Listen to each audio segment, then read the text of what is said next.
सरकारले सुताएको नि आफै सक छ र यो बाटोमा आएर सुत्नु के हुनु यस्तै छ चैते दशैं हो सडकमै लम्पसार परिराख्नु भएको छ उहाँहरू किन लम्पसार परिराख्नु भएको छ आज हामी उहाँहरूसँग कुराकानी गर्दैछौँ राज्यलाई हामीले सुतेको राज्यलाई हामीले यो सांकेतिक रूपमा विरोध हो होइन यसरी सुतेर सफल हुन्छ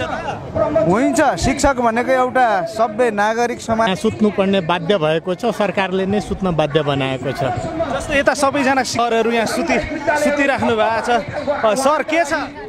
हजुर हजुर सरकारले हामीलाई सुत्न बाध्य बनाइदिएको छ तपाईँहरू के आफै सुत्नु भयो सरकारले सुताएको नि आफै सक छ र यो बाटोमा आएर सुत्नु घर छोडेर यो बेकारमा यहाँ बस्नु यस्तो कष्ट गर्नु हाम्रो सक हो र सरकारले हामीलाई बाध्य बनाइदिनु भएको छ पटक पटक हामीलाई सम्झौता मात्रै गरेर कार्यान्वयन यसरी सुतेर आन्दोलन गर्दा पनि सरकारले सुनेन भने कसरी अगाडि बढ्नुहुन्छ सरकारलाई सुन्नै पर्छ एक दिन सुन्दैन दुई दिन सुन्दैन यस्तो अहिले सोसल मिडिया